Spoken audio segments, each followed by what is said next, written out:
All right, good morning. The last topic in this unit is the related rates problem. In every related rates problem, there will be two quantities that are changing with time. You will be given in the problem the time rate of change of one of these quantities. The objective of the problem is for you to determine the time rate of change of the second quantity. And here's how we'll do this. You have to write the equation that links the two quantities together. And before you continue, you have to make sure that there are no other variables in the equation, just the two quantities of interest. And once you have the equation, you simply differentiate both sides of the equation with respect to time. When you're done that, there'll only be one unknown, and it will be the time rate of change that you are trying to determine. Okay, so we're going to keep all of this in mind as we go through our problems. And here is a first one. By the way, I took these problems from your textbook. Just let me get all settled here. This is from exercises 24.4. So let's read the first question. I went to number 10. It says the force on the blade of a certain wind generator as a function of the wind velocity is given by F is 0.024 v squared. Determine the rate of change of the force if the rate of change of the velocity is 0.75 meters per second squared. Then we're given a velocity of 28 meters per second. Okay, so let's begin. So remember, there are two quantities changing with respect to time. We are given the time rate of change of one of the quantities. So let's figure out which time rate of change we are given. Okay, so what we're given is right here, 0.75 meters per second squared, which is the rate of change of velocity. So it is dv by dt, the time rate of change of velocity. It's 0.75 meters per second squared. Notice that the units are velocity units divided by time units. In other words, acceleration units. We actually know that this dv by dt is the same as acceleration. Okay, so this is the time rate of change that we are given. Which time rate of change are we asked to determine? Determine the rate of change of the force. So this would be df by dt. That is what we are trying to determine.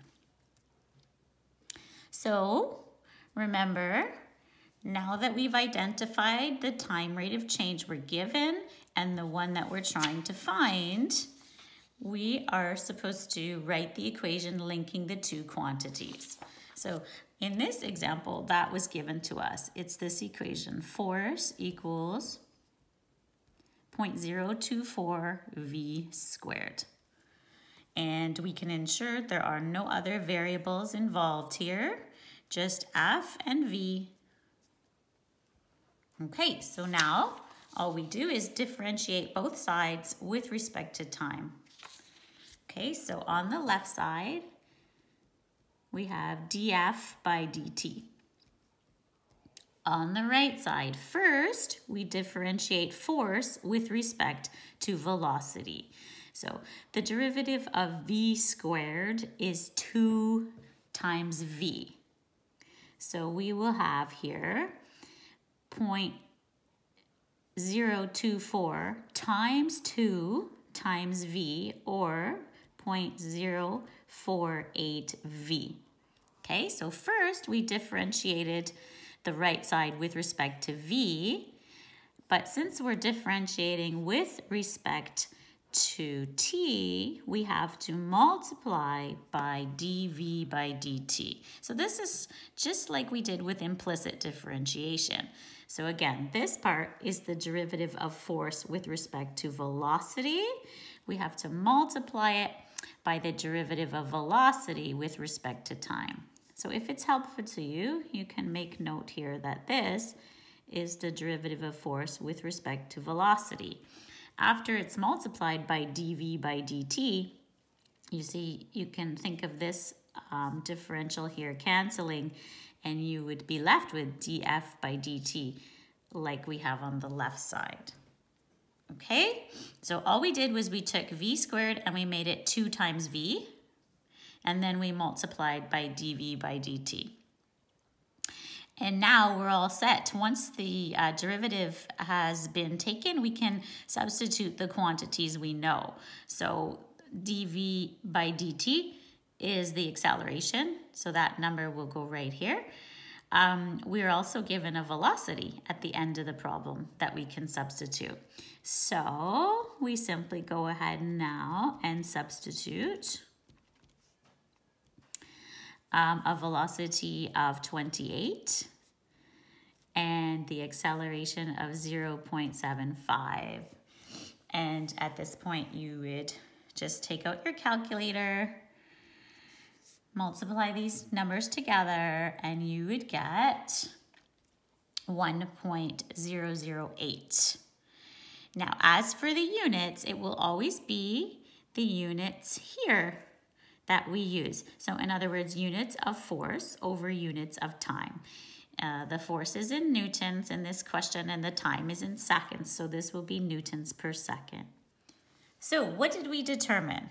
We determined that when the velocity is increasing at 0.75 meters per second squared, the force will also be increasing, but at 1.008 newtons per second. Okay? All right, so we're going to use that very same analysis now in the next problem. I'm going to question 12 from your textbook. So we're going to start by saying, which rate are we given? Which do we want to find? Where's the formula? And let's differentiate. Okay, so we're going to read the question. The kinetic energy of an object is given by K equals 1/2 mv squared. M is the mass in kilograms of the object, and v is its velocity. A 250 kilogram wrecking ball accelerates at 5 meters per second squared. How fast is the kinetic energy changing when the velocity is 30 meters per second? So that's a lot of language, but as I said, we can do this. We can start to take the language and identify the rate we're given and the one we're trying to find. Okay, so which time rate of change are we given? It's here. It says the wrecking ball accelerates at 5 meters per second squared. So 5 meters per second squared. This is the time rate of change of velocity. Remember, that's what acceleration is. So meters per second gives you the units here. Okay, so the acceleration is the time rate of change of velocity. That's what we're given.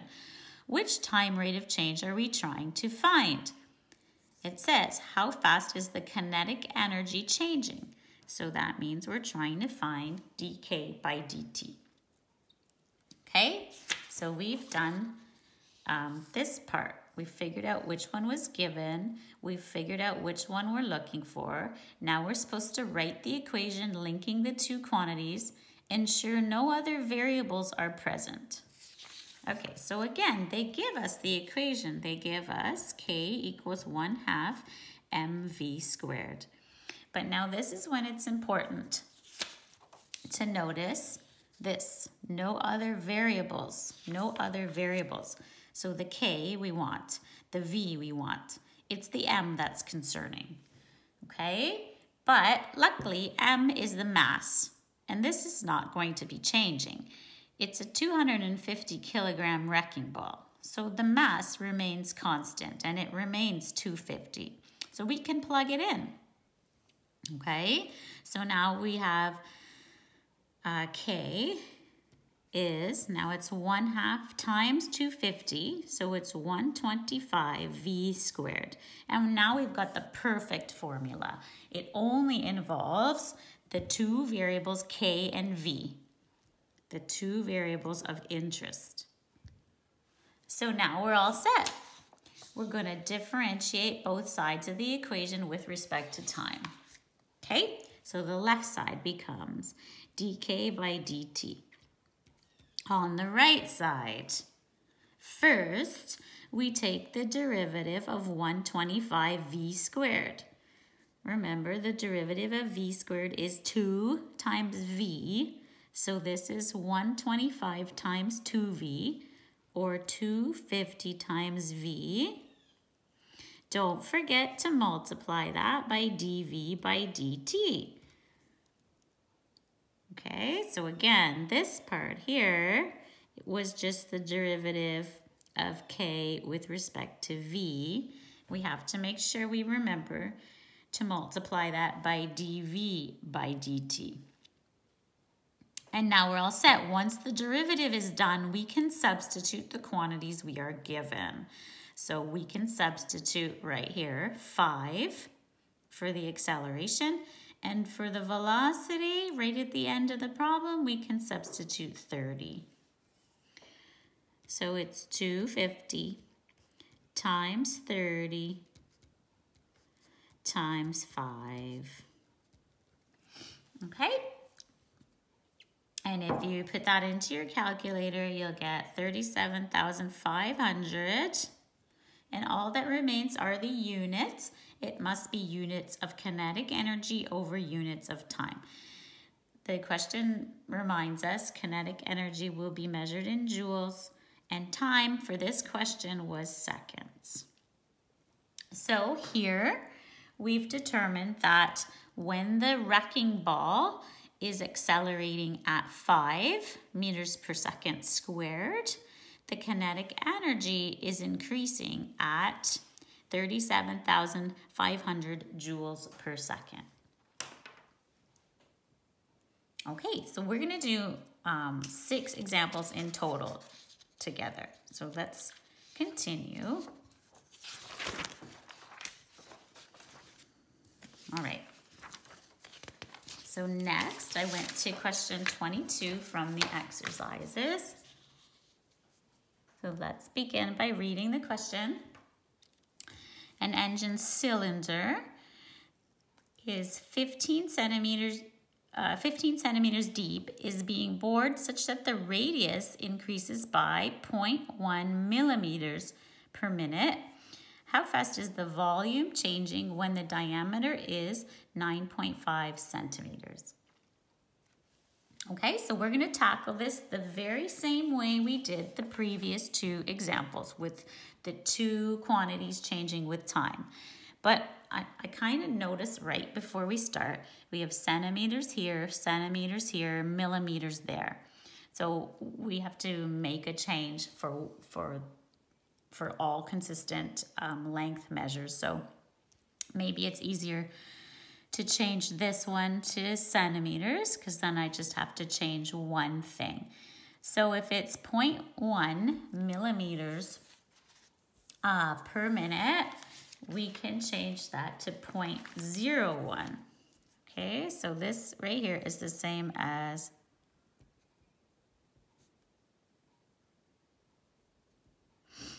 centimeters per minute. Okay, so we just change this by dividing by 10 to get 0.01. Okay, all of the quantities were given with 3 significant digits here. And now we're ready to begin, okay? So how do we begin? We identify which time rate of change we're given, and we also identify which time rate of change we are trying to find. Okay, so The time rate of change we're given is right here. The radius increases by 0.01 centimeters per minute. So that means dr by dt is 0.01. And again, it's centimeters per minute. So that's the given time rate of change. Which time rate of change are we trying to find? How fast is the volume changing? So that suggests we put a V here. Okay, now we've got the two quantities, R and V, and we have to link them. So a formula is not provided this time. So we're right here. We need to write the equation linking the two quantities, ensuring no other variables are present. So what links volume and radius for this question? Well, this is dependent on the fact that we're talking about a cylinder. So what is the formula for the volume of a cylinder? Well, a cylinder has a circular base. So we take the area of the base and we multiply it through the height to get the volume. So the area of the base is pi r squared, and we multiply it by the height, just like this, in order to get the volume. So that's the correct formula for the volume of a cylinder. Now remember, before we take the derivative, there was the language saying ensure that no other variables are present. So we want the V and we want the R. We don't want the H. Okay, but luckily for this engine, the height is fixed. It is 15 centimeters. So I can substitute 15 for the H, and this will then become 15 times pi r squared. Okay, so the height is equal to 15. That's a constant. The only thing changing here is the radius. So now I'm in perfect shape to take the derivative of both the left and the right sides with respect to time. So on the left, we get dv by dt. On the right, we first start by taking the derivative with respect to r. So this becomes 2r. So we get 15 pi times 2r, or 30 pi times r. And then, of course, we will have dr by dt right here. If you like, you can identify this as dv by dr. Not required, okay? Basically, take the derivative here to get 30 pi r. Don't forget to include multiplication by dr by dt. And now we're done. We can substitute what we know. This is what we're solving for. dr by dt, of course, will be the 0.01 right here. All we need to do is substitute a radius. Now, are we told the radius? When the diameter is 9.5 centimeters. Okay, diameter. So a little trick here. In that the radius will be half of 9.5. So we continue.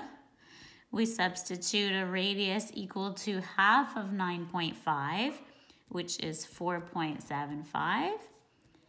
And we substitute the given rate in the problem like this.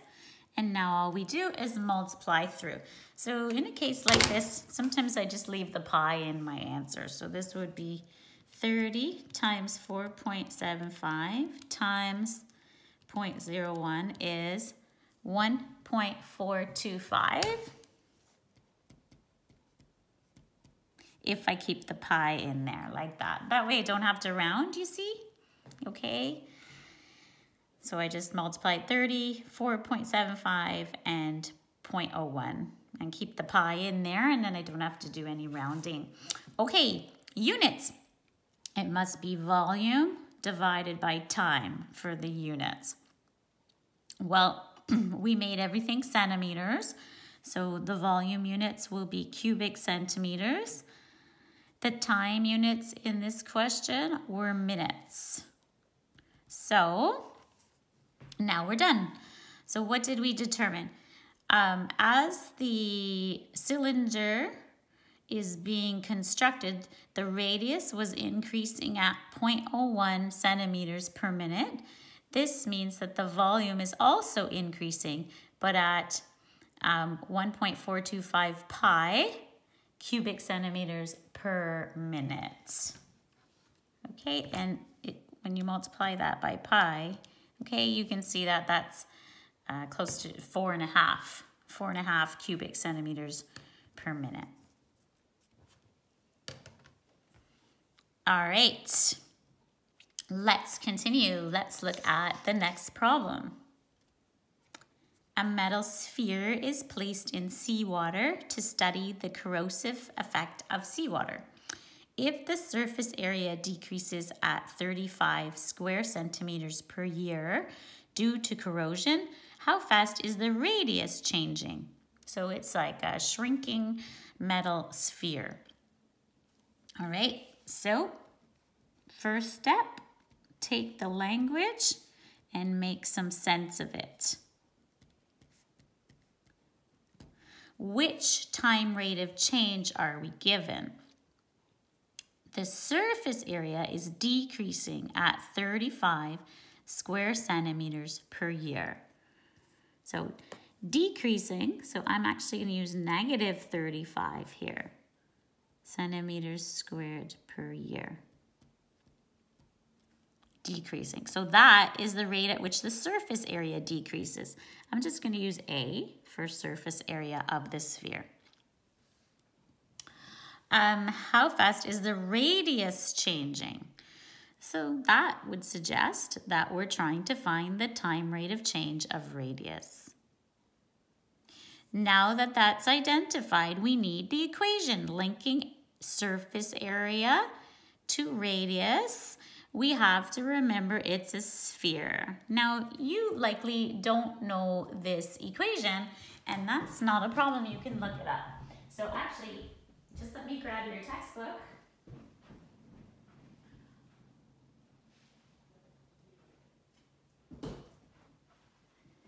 Inside the front cover of your textbook, so this is right inside the front cover of your textbook, you have a whole bunch of geometric formulas. And the one we're interested in for this problem is here for the sphere. Okay, and here's the surface area formula. Area is 4 pi r squared. Incidentally, the cylinder is there as well from our previous question.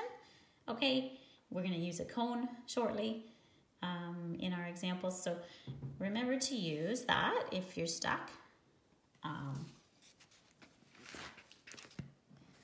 That's one place to find those formulas. Okay, so what did we just say? We just said the formula linking the two things for a sphere is area equals 4 pi r squared. Okay, now there are no other variables here. These are just constants, so we're ready to do the derivative of both sides with respect to time. So dA by dt equals, so we take the derivative here, it's 4 pi times 2r, 4 pi times 2r, or 8 pi r, and don't forget to multiply by dr by dt. Okay, again, what is this? This is dA by dr. This part right here is the derivative of area with respect to radius. We have to remember to multiply that by dr by dt, so that left and right sides will be equal. Okay, we're at the point where we can substitute. After you take the derivative, now you can substitute.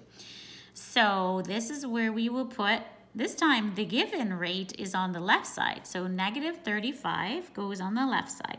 Notice that I'm not putting any units into my actual formula once I begin substituting.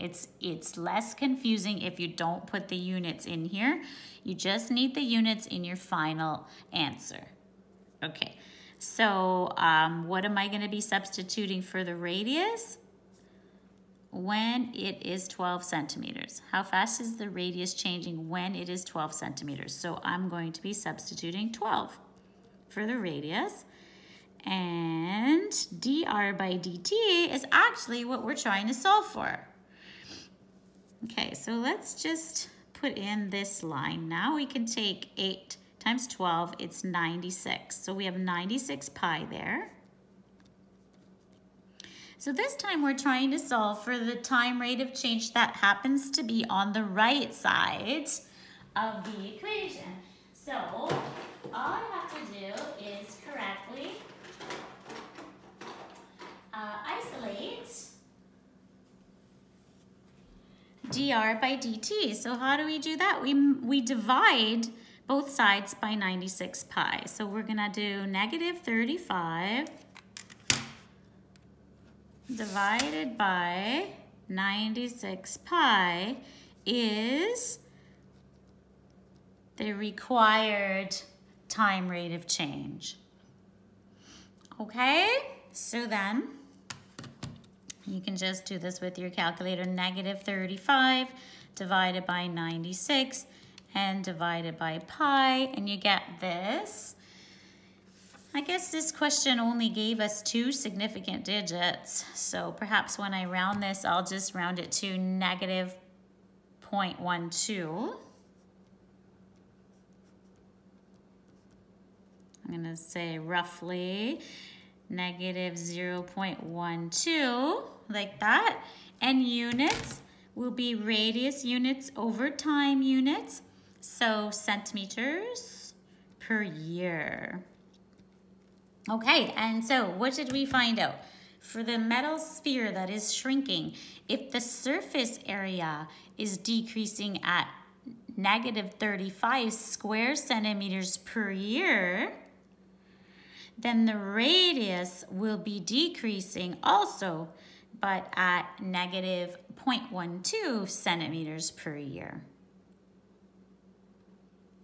Okay? Okay. Let's do 2 more problems together. So sorry, this will be the longest of the videos so far, but I want to make sure I do a good number of examples with you, because I know this isn't terribly easy. Okay, so we're going to try 2 more. Question 37. A tank is in the shape of an inverted cone. It has a height of 3.6 meters and radius of 1.2 meters. So that's at the top. Okay, so at the largest point for the cone, the height is 3.6 while the radius is 1.2.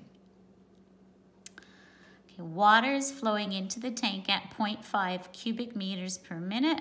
How fast is the level rising when it is 1.8 meters deep? Okay, and I did change the radius here compared to the one in the textbook. All right, so let's get started in the exact same way. This way, you can see a pattern to all the problems. So which time rate of change are we given? Right here, water flowing into the tank at 0.5 cubic meters per minute. Okay, so what variable is that a measure of?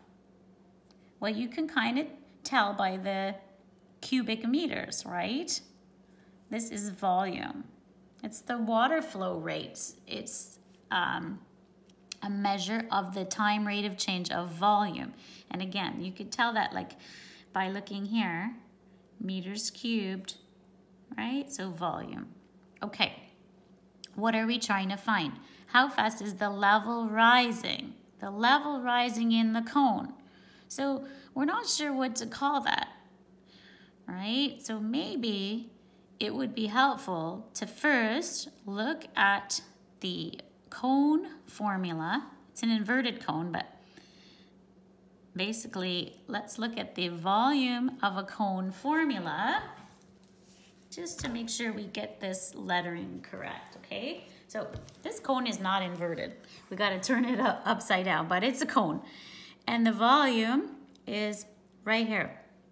1/3 pi r squared h. 1/3 pi r squared h. So, just gonna write that under here. Volume equals 1/3 pi r squared h. Because now I think we'll know what to write here. How fast is the level rising? How fast is the level rising? That is a measure of the change in the height. So that is what we're trying to find. Okay, because if you called this something else, L for level or D for deep, you're going to be in trouble because the formula only has in the right side an R, that's clearly a radius, and an H. You see?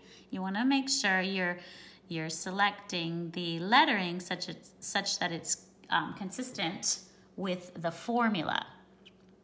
That's really important, okay? And that goes for any of the examples. Even these ones, you know, when they give you the equation and it's got an F and a V, you better make sure these are V and F and don't make up any other lettering or you can get really confused. Okay, so we're good to go, except remember, ensure that there are no other variables present.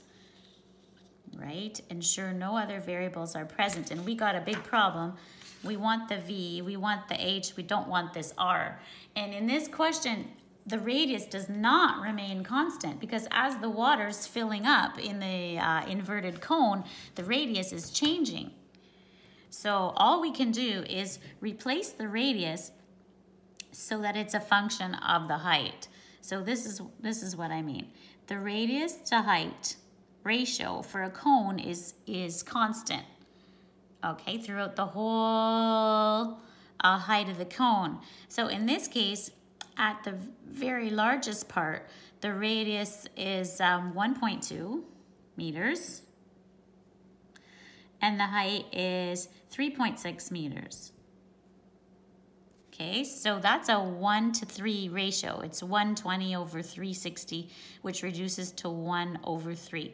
So the radius to height ratio is 1/3, but we can say that this is the same as saying that the radius is always 1/3 of the height for this cone. Okay, this only works for cones, so you can't do this with other shapes. But the radius is always 1/3 of the height. So that means I can get rid of the letter R in here if I make it 1/3 H. Okay, so we have 1/3 H all squared now instead of R squared. So I can simplify this some more.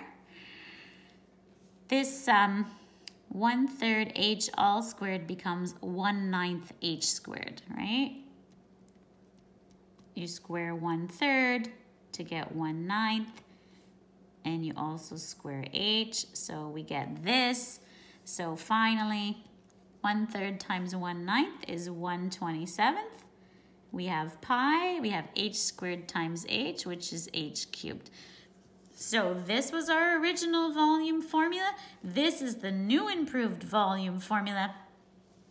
And it's new and improved because we do not have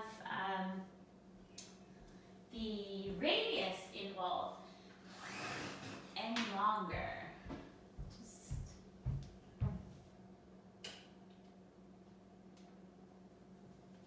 Just gonna adjust my lighting if I can here for a sec. I'm noticing some. There we go. Let's try that. That might be better, right? Okay. So now we're in good shape. The formula only involves the V and the H. We take the derivative of both sides with respect to time. So left side, dV by dt. And on the right side, first we differentiate with respect to H. So this becomes 3H squared.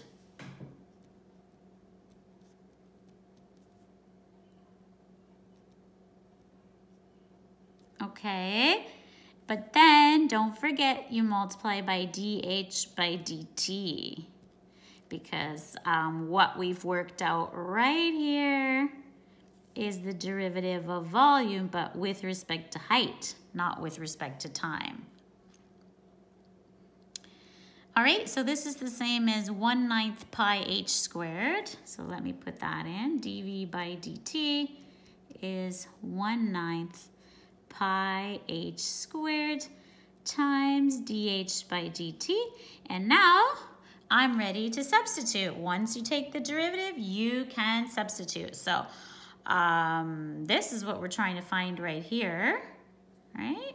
So I should be substituting 0.5 here. And for the height, actually they give us that. They say when it is 1.8 meters deep. So I can substitute 1.8 here as well. So I kind of could use some more space. I'm gonna have to go over here. So the left side is where we substitute 0.5.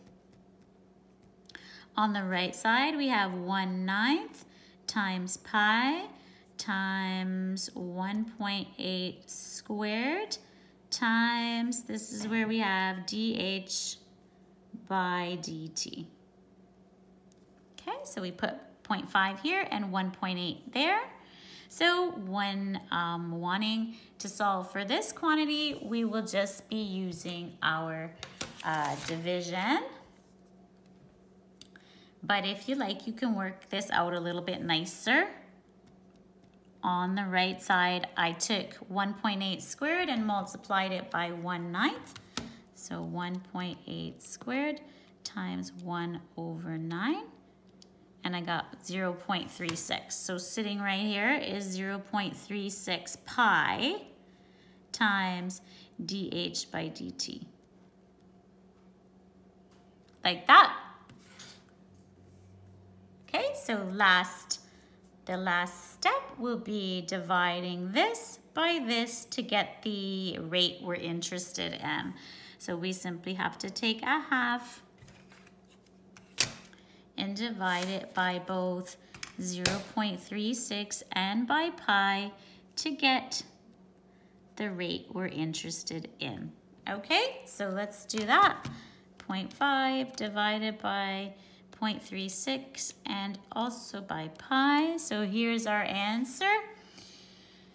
All quantities had 3 significant digits, so we will write 0.442. So dh by dt at long last is 0.442, like this. And units should be units of height divided by units of time. So the height will be in meters, and the time for this question is minutes. All right, so we identified the given rate, the rate we were trying to find, the formula relating them. We had to get rid of the radius, but it wasn't constant. It was equal to 1/3 of the height. We got our new formula, therefore, that only involved volume and height. We differentiated both sides with respect to time. Then we were able to substitute both the given time rate of change right here and the height right there. So after this line, of course, we went right here with substituting. And then all we did was solve for dh by dt and put in the appropriate unit. Okay, so that one was pretty involved for sure. All right, and this business right here again about the relationship between radius and height, that works for cones. Okay, let's try to do one more problem together, okay? So this is question 38 from your textbook. It's kind of a famous calculus question, this ladder slipping down the wall. So the top of a ladder, 4 meters long, the ladder is 4 meters long, is slipping down a vertical wall at 0.75 meters per second. So that's the rate at which the top is slipping down the wall. How fast is the bottom of the ladder moving along the ground away from the wall? So as the top slips down the wall, of course, the bottom is moving away from the wall as well. Okay, so I'm hoping you can picture kind of a right triangle here. So I'm gonna start with that. A little diagram from which we'll be able to come up with our equation. Okay, so this is supposed to be a right triangle, so forgive my poor drawings, but whatever. Okay, so wall, floor, ladder. Okay, which item is constant there? The length of the ladder obviously cannot change.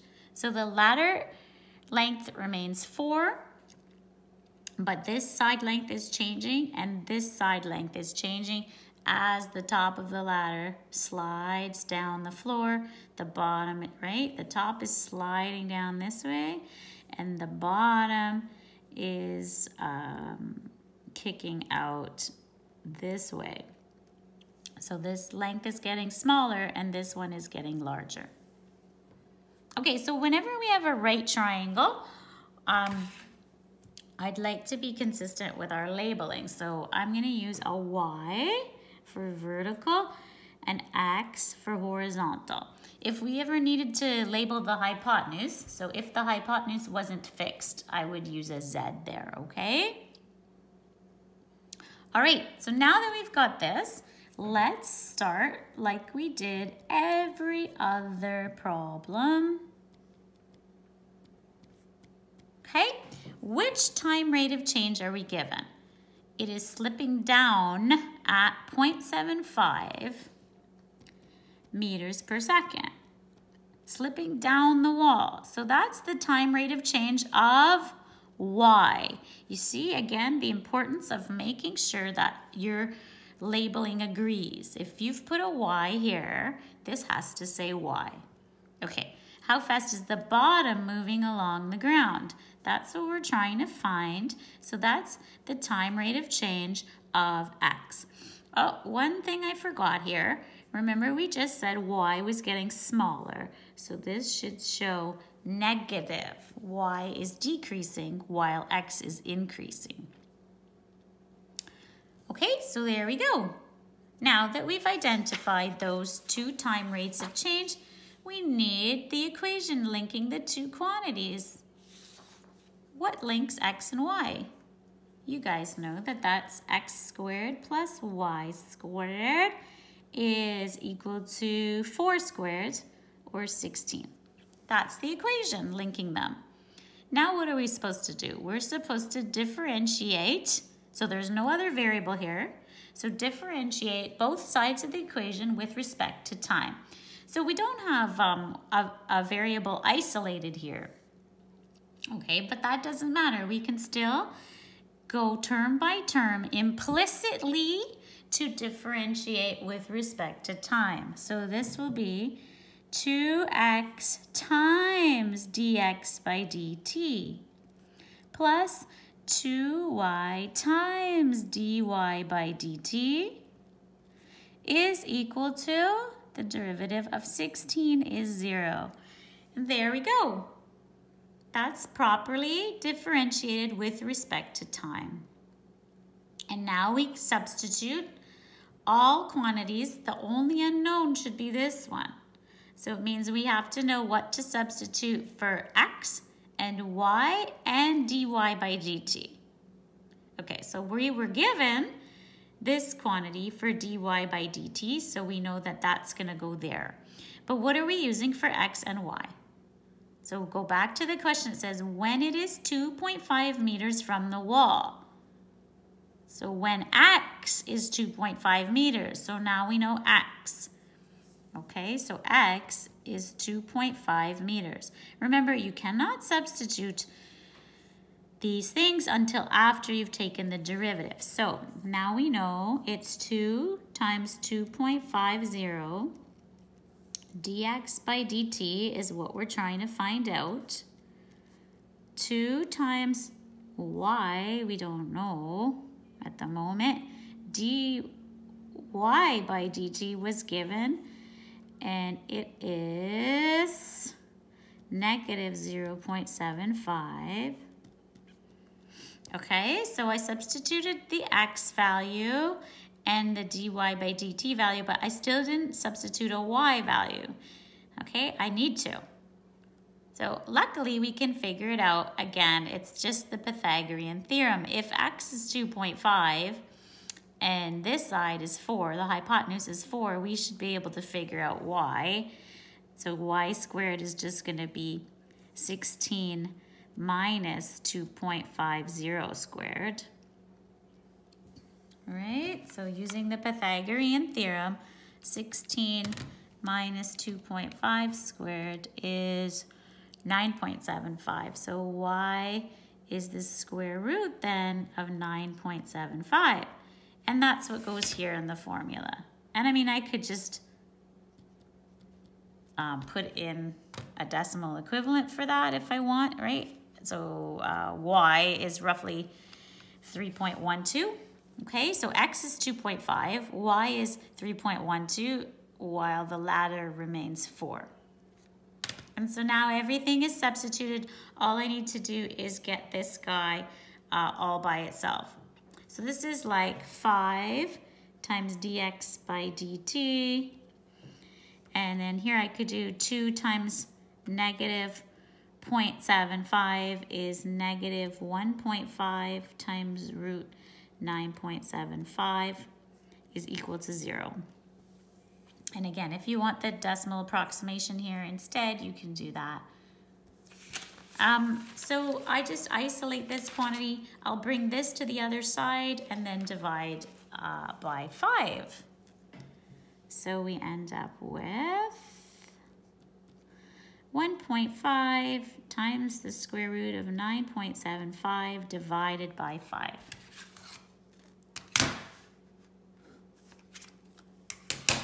Okay, so that was my square root of 9.75. So times 1.5 divided by 5.